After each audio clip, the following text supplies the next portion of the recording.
영화를 넘어 영화 시향을 리뷰합니다. 안녕하세요 여러분, 이화배입니다. 오늘 리뷰할 영화는 플라워 킬링 문입니다. 플라워 킬링 문은 레오나르도 디카프리오와 로버트 드니로 주연의 마틴 스콜세이지 감독의 영화이고요. 미국 원주민인 오세이지족이 1920년대에 연쇄살인 사건을 당하면서 벌어지는 이야기를 소재로 만들었습니다. 러닝타임이 3시간이 넘는 긴 영화이고요. 이런 조건들 때문에 국내에서 이름만으로 또는 패키지만으로 호들갑을 떨면서 볼만한 종류의 대중영화는 분명히 아닌 것 같습니다. 하지만 개봉한 지 4주차에 접어든 지금 무려 16만 명의 관객이 이 영화를 봤습니다. 제가 관객이 한 16만 명 정도 봤다고 했을 때 어떤 생각이 들었냐면요. 우리나라의 시네필이 최소한 16만 명은 있구나 이런 생각이 들었어요. 시네필이라고 하면 시네마와 무엇을 사랑하다 할 때에 사랑한다는 뜻의 전미사 필의 합성어인데요. 프랑스어라고 합니다. 영화를 그 자체로 사랑하는 사람들이 즉 16만 명 정도 있다는 뜻이죠. 저로서는 이 영화가 이런 긴 러닝타임에도 불구하고 극장으로 관객을 끌어들인 요인이 무엇이었을까 무척 궁금했습니다. 160만 명이 아니라 16만 명의 무슨 그리 호들갑이냐고 말할 수도 있겠지만요. 지금처럼 극장 관객 동원이 어려운 시절에 16만 명은 과거의 160만 명 못지 않다고 생각이 들었어요. 그래서 이 16만 명의 시네필을 극장으로 불러들인 비결은 무엇일지를 몇 가지 한번 생각해 봤습니다. 먼저 마틴 스콜세이지 감독. 마틴 스콜세이지 감독은 이미 30대부터 인생의 전성기를 맞은 천재적인 영화 감독이라고 할 수 있습니다. 겨우 33세에 칸 영화제에서 황금 종려상을 받았는데요. 그 작품은 바로 택시 드라이버입니다. 마틴 스콜세이지 감독을 모르는 사람도 제가 아마 필모를 쭉 이야기를 하면 한두 편 정도는 봤네 하실 거예요. 한번 볼까요? 택시 드라이버, 성난 황소, 좋은 친구들, 케이프 피어, 순수의 시대, 갱스 오브 뉴욕, 디파티드, 셔터 아일랜드, 더 울프 오브 월스트리트, 그리고 아이리시맨, 이번에 플라워 킬링 문까지 두세 편 정도는 다 보셨죠? 감독님은 1942년 11월 17일에 태어나셨다고 양력이 표시되어 있는 거 봐서는 아마 며칠 이내에 만 81세가 되십니다. 현역으로 활동하시는 감독님 중에 이 정도 연령대에 이렇게 활발하게 활동하시는 감독님은 아마 스티븐 스필버그 감독님 정도밖에 없을 것 같은데요. 스티븐 스필버그 감독님이 마틴 스콜세지 감독님보다는 한 4살쯤 어린 동생입니다. 80대가 넘은 감독님이 어찌나 짱짱하게 현역 생활을 하시는지 이번 영화에서도 증명을 하셨어요.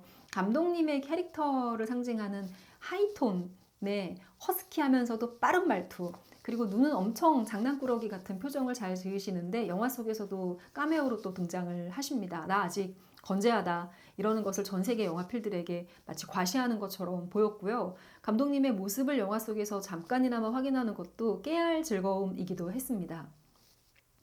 혹자는 이 마틴 스콜세이지 감독님에 대해서 상찬을 하는 표현으로 이 감독님이 사실은 마지막 작품이 언제나 그의 대표작이 될 것이다 라고 말씀들을 많이 하셨어요. 넷플릭스로부터 투자를 받아서 찍었었던 2019년도 영화 아이리쉬맨 때도 감독님의 전작 필모와 비견해서 절대 뒤지지 않는 역작이다 이런 평가를 받으셨고, 이번 작품은 아이리쉬맨의 연장에서도 훌륭한 작품이고 감독님이 전성기를 구가했다고 할 수 있는 70년대부터 90년대 사이의 작품과 비교해도 절대 뒤처지지 않는 하반기 역작이다 이렇게 말씀을 많이 하십니다. 마틴 스콜세이지 감독님의 신작을 보는 것만으로도 시네필들에게는 굉장히 즐거운 기억에 남을 만한 경험이라고 할 수 있고요. 두 번째는 이 배우 조합인데요. 로버트 드니로 배우와 레오나르도 디카프리오 배우가 이번에는 한 영화 속에 같이 등장을 합니다. 삼촌과 조카 관계로 등장을 하는데요. 로버트 드니로 감독님은 마틴 스콜세지 감독님의 필모에서 전반부의 페르소나로 활동했던 배우로 알려져 있죠. 그리고 레오나르도 디카프리오 배우는 마틴 스콜세지 감독님의 2000년대 정도 이후의 후반부의 페르소나로 알려져 있습니다. 로버트 드니로 배우가 주연을 맡았던 스콜세지 감독님의 작품을 보면 비열한 거리, 택시 드라이버, 성난 황소, 좋은 친구들 같은 작품들이 있고요. 레오나르도 디카프리오 배우가 주연을 맡은 영화는 갱스 오브 뉴욕, 에비에이터, 디파티드, 셔터 아일랜드, 울프 오브 월스트리트, 뭐 이런 작품들이 있습니다. 아마 후반부에 레오나르도 디카프리오 배우가 나왔었던 영화들은 좀 더 대중적으로 우리가 지금 기억하는 영화들이 많죠. 어떻게 보면 감독님의 전반부 페르소나와 후반부 인생 영화의 페르소나가 한 작품에 출연한 영화이기 때문에 마틴 스콜세지 감독님을 그동안 흠모했었던 많은 영화 팬들은 이 두 배우가 함께 출연하는 것만으로도 이건 영화관에 가서 볼 가치가 있어 라고 생각하셨을 것 같아요. 사실 영화 속에서 이 두 배우가 서로 대사를 주고받는 장면이 상당히 코믹한 부분이 많고 이 부분에서 실제로 관객들이 많이 웃습니다. 근데 제 감상은요, 마치 과거에 나와 현재에 나와 내가 한 화면에서 조우해서 대사를 나누는 것 같은 그런 좀 신기한 영화 체험이기도 했습니다. 사실 로버트 드니로의 그 약간 뺀질뺀질 거리는 연기가 이번 영화에서도 일품이었었고요. 이렇게 표현할 수도 있을 것 같아요. 굉장히 인간미가 넘치는 악마. 이번 영화 속에서의 캐릭터가 사실 그렇습니다. 얼핏 보면 좋은 사람 같지만 사실은 뼛속 깊이 이 오세이지족을 착취하는 백인 남성으로 등장하기 때문이에요.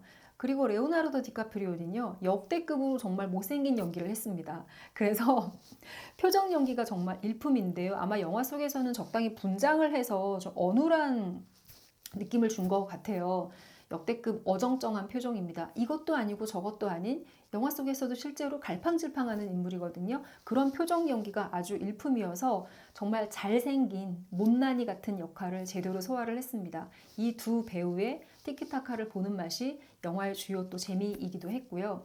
세 번째로는요, 이 영화의 제작비가 어마어마하게 투입이 됐는데 무려 2억 달러라고 합니다. 우리 돈으로 환산하면 거의 3천억 원에 해당하는 돈이고요. 이 돈이 많이 들어간 이유를 영화를 보면서 알게 됐어요.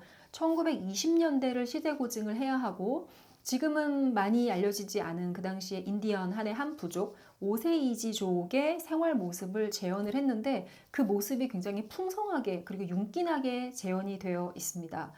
이 당시 영화 속에 실제로 사건이 됐었던 모티브를 좀 말씀을 드리면 이 오세이지족은 우리가 체로키 인디언은 영화 속에서 그동안 많이 등장해서 이름도 익숙하잖아요. 여러 부족 중에 하나였었고 이들은 백인들이 주거지를 계속 침입하는 것을 방어하기 위해서 백인들이 탐내지 않을 만한 비교적 척박한 땅을 매입을 해서 단체로 이사를 갔다고 합니다. 영화 속에서도 우리의 모든 자산, 하다못해 어린아이의 죽은 시체까지도 다 수습을 해서 새로운 곳에 가서 우리는 둥지를 틀고 여기서 살겠다라는 장면이 영화의 시작에 나오거든요. 이렇게 새 이주지에 가서 그게 이제 오클라호마이고요. 여기서 터를 잡고 살면서 더 이상 물러나지 않겠다. 여기만은 사수해야지. 왜냐하면 백인이 탐을 낼 만한 비옥한 녹지가 아니므로요. 하지만 정말 인생 대반전이 일어납니다. 이게 오세이지족한테는 좋은 일일 수도 있고 반대로 비극을 불러오는 것인데요. 이 척박한 땅에서 석유가 터집니다. 석유가 터졌을 때 오세이지족은 그 땅의 주인이었기 때문에 엄청난 부를 갖게 됐고요. 영화 속에서도 자막으로 설명이 되는데 전 세계에서 가장 부자 원주민이 됩니다. 원주민끼리가 아니고 전 세계에서 가장 부자인 그 부족을 이루는 것이죠. 오세이지족은 이 넘쳐나는 부를 이용을 해서 굉장히 맨션을 크게 대저택을 짓고요. 백인 하녀와 그리고 백인 집사와 백인 운전수를 고용해서 아주 풍족한 생활을 합니다. 사실 영화 속에 등장하는 많은 원주민과 백인들의 모습을 보면 그 정반대인 경우는 우리가 봤고 대결의 모습은 많이 봤지만 오세이지족이 주인이고 백인이 거기서 고용돼서 일을 하는 하인인 모습은 처음 보죠. 영화 속에서는 그들의 결혼 장면이라든가 생활 방식 같은 것을 굉장히 풍성하게 다뤘기 때문에 볼거리가 아주 많습니다. 즉 정말 고예산이 투입된 영화라는 것이죠. 근데 당시에 그 설정 때문에 여기서 이 영화가 다루고 있는 사건이 벌어지는데요.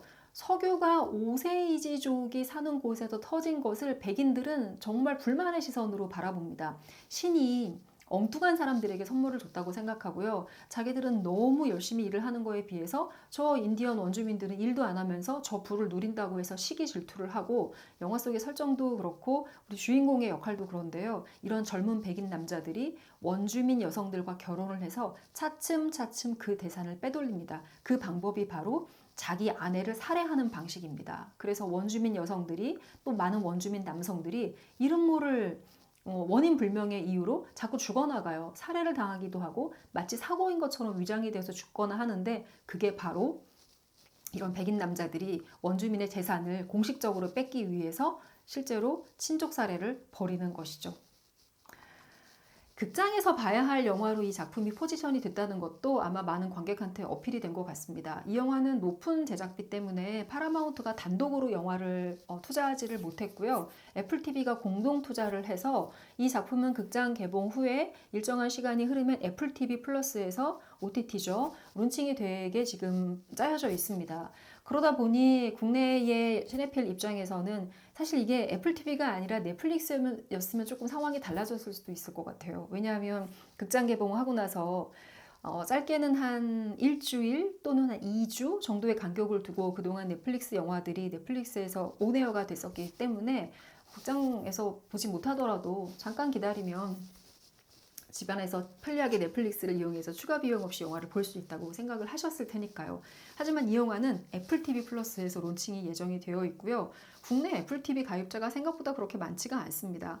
게다가 애플 TV가 이 작품을 언제 온에어를 할지를 날짜를 발표하지 않은 상태예요. 그러다 보니 뒤에 하염없이 기다리거나 또는 이 작품을 위해서 애플 TV를 가입하기보다는 극장에 가서 영화를 관람하는 편을 아마 많은 관객들이 택하신 것 같습니다. 실제로 시네필은 극장에 가서 영화를 보는 것 자체를 좋아하는 관객이기 때문에 3시간 26분이라는 긴 상영 시간에도 불구하고 많은 관객이 이동 없이 집중해서 영화를 보는 모습을 저도 극장에 가서 직접 목격을 했습니다. 이렇게 많은 영화필들이 선택한 영화, 제 개인적으로도 앞서 열거한 것들이 저한테도 동인이 되었고요. 그렇지만 저한테는 또 다른 동인이 하나 있었었는데 그것은 무엇이냐면 이 영화가 원작 소설이 있어요. 근데 원작 소설의 제목을 찾아보고 호기심이 확 끄는 대목이 있었습니다. 그것은 바로 이 원작의 소설이라기보긴 논픽션이니까요. 실제 그들의 삶을 기록한 원작 논픽션이 있고 이 저술의 제목은 플라워문, 거대한 부패와 비열한 폭력, 그리고 FBI의 탄생입니다. FBI의 탄생? 저는 이 영화가 다루고 있는 소재가 이 원주민 부족들이 원인 불명으로 막 죽어나가는 것을 영화 후반부에서 FBI가 등장을 해서 이것을 아마 사건을 해결하는 이야기가 아마 들어가 있는가 보다라는 것을 사실은 원전을 보고 추측을 할 수가 있었어요. 영화를 보면은 전체 러닝타임 중에서 한 2시간이 지나고 나서 웬만한 영화 한 편 보는 시간이죠. 지나고 나서 제시 플레먼스라는 배우가 등장을 하는데 이 배우가 바로 연방정부의 수사국의 요원입니다. 자기를 소개를 해요. 이 동네에 와서 나는 연방정부 수사국에서 나온 요원인데 존 에드가 후보가 나를 보냈다. 이 존 에드가 후보라는 사람은 우리 영화 팬들은 많이 기억하는 인물이죠. 바로 FBI의 초대 국장으로 취임을 해서 생존하는 기간 내내 정년 없이 FBI의 국장으로 살다가 가신 분이고 굉장히 이 사람 자체가 특이한 여러 가지 에피소드를 가진 분이라서 영화 속에도 정말 많이 등장하고요. 레오나르도 디카프리오도 존 에드가 후보를 주인공으로 한 영화에 출연한 적이 있습니다. 바로 그 FBI 국장으로요. 연방수사국 요원이 이 오세이지족의 연쇄 이 죽음, 살인사건을 수사를 하는 내용이 후반부의 1시간입니다. 이 주인공 제시 플레먼스에 대해서 간략히 소개를 하면 이 배우는 사실 파워 오브 독을 보신 분들은 익숙하실 텐데요. 이 배우가 닮은 꼴 배우로 사실 그 전에 더 유명해요. 배우 자체가 아직은 많이 알려진 배우는 아니지만요. 맷 데이먼 배우하고도 조금 닮았고요. 그리고 제가 좋아하는 필립 세이모어 호프만 배우하고 정말 많이 닮으셨습니다. 배우의 어떤 외모도 외모지만 말할 때 풍기는 그 느낌도 많이 닮으셔서 사실 필립 세이모어 호프만을 좋아하는 관객들은 이제 제시 플레먼스를 보면서 많이 회상을 하실 것 같아요. 이 배우는 파워 오브 독에 같이 나왔었던 커스틴 던스틴 배우하고 실제로 부부 사이이시고요. 커스틴 던스틴은 우리에게는 2002년 스파이더맨 1편이죠. 2002년 스파이더맨에서 MJ 역할로 나왔던 바로 그 배우입니다. 제시 플레먼스가 지금은 FBI라고 부르지만 아직 FBI라고 부르기 전에 연방수사국의 하나의 수사국이었던 시절에 요원 역할로 등장하고 후반부 1시간 동안 결국에 누가 사주를 해서 이 원주민들을 살해했는가, 왜 이런 사건들이 벌어졌는가를 수사하는 내용이 후반부 1시간의 내용입니다.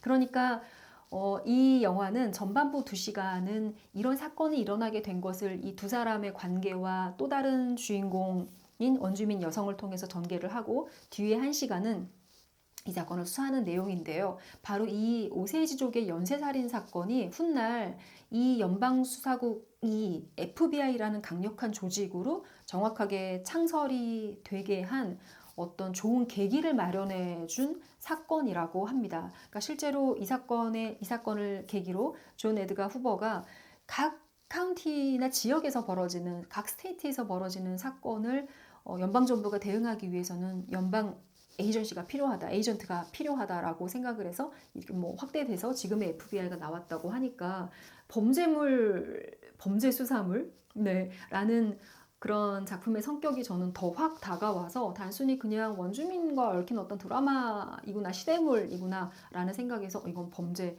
추리물이구나 라는 생각까지 들어서 마지막에 이 앞서의 조건 더하기 이런 개인적인 호기심 때문에 저도 극장에서 영화를 관람을 했습니다. 사실 지금 극장 관객이 줄어들고 있는 여러 가지 이유 중에 하나는 다양한 이유가 있죠. 관람 요금이 비싸다거나 또는 뒤에 OTT가 대기를 하고 있기 때문에 굳이 가야 되는 동인이 없다거나 여러 가지 요인이 있지만 가장 근본적인 요인은 극장에서 볼 만한 좋은 콘텐츠가 과거에 비해서 줄어들었다는 생각도 듭니다. 비록 한국 영화는 아니어서 아쉬움이 좀 크지만 저는 한국 영화 훨씬 더 사실 좋아하고 많이 보는 편이긴 해서 말씀드리는 것이죠. 이렇게 좋은 극장용 장편 영화가 극장에서 꾸준히 개봉을 한다면 시네필들은 기쁠 것 같고요. 또 그동안 극장을 많이 방문했었던 관객 여러분들도 괜찮은 작품 하나를 주말에 보는 즐거움, 외출하는 즐거움, 이벤트용으로 아마 보시기에 좋은 작품들이 앞으로 계속 나와야 할 것 같습니다. 아마 그렇게 되리라고 예상을 하고요. 또 11월부터 12월에 걸쳐서 대작 한국 영화가 개봉을 대기하고 있으니 극장에서 어떤 영화가 하는지를 한번 검색해 보시고 주말 나들이 계획을 세우면 좋을 것 같습니다. 자, 오늘의 리뷰 영상은 플라워 킬링 문이었습니다. 마틴 스콜세지 감독님이 현역으로 계속 활발하게 활동하면서 다음 작품을 찍어주시기를 기대하면서 오늘의 리뷰는 마치도록 하겠습니다. 조만간 계속 예고만 드리네요. 한국 영화로 돌아오도록 하겠습니다.